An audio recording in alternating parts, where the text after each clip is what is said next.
There's the things that are said are very counterproductive and in fact hurtful.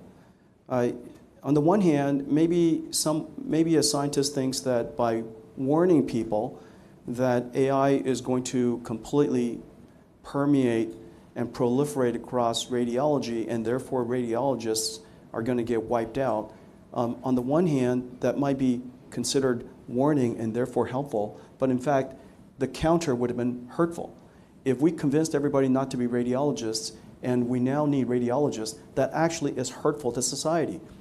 It is hurtful if we convince all the young college graduates to not be software engineers, and it turns out the United States need more software engineers than ever. That's hurtful. And so we have to be mindful of how we communicate the importance of this technology and what it's able to do to advocate for policy and advocate for guardrails on the one hand. On the other hand, scaring people with things like saying nonsensical things, which are not going to happen, that this is an existential threat to humanity. There's 20% chance that is existential. That's ridiculous. That it's going to wipe out 50% of new college grad jobs. That it's going to completely destroy democracy. I mean, these kind of comments are not helpful. They're not based.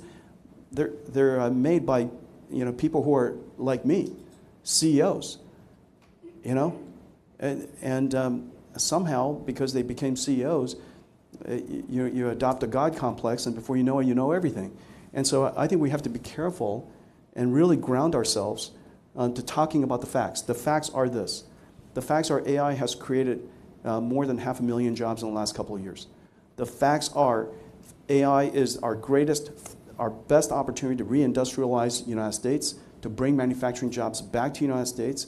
The facts are that's going to generate hundreds of thousands of jobs, trillions of dollars in new economy back into the United States. The fact of the matter is, companies that use AI have demonstrated the ability to grow faster. When they grow faster, they hire more people. Apparently, AI creates jobs. And so the question is, why is it that on the one hand, I'm telling you AI creates jobs, on the other hand, they destroy jobs? Well, the very simple idea is this. Let's pretend for a second that the total lines of code that we have to write in the United States is 1 billion lines of code. And that 1 billion lines of code was supported by 10 million software developers and about $1 trillion worth of the economy. And that 1 billion lines of code are now going to be automated because most of it is going to be written by AI. Well, if our job is basically typing and 1 billion lines of code are now automated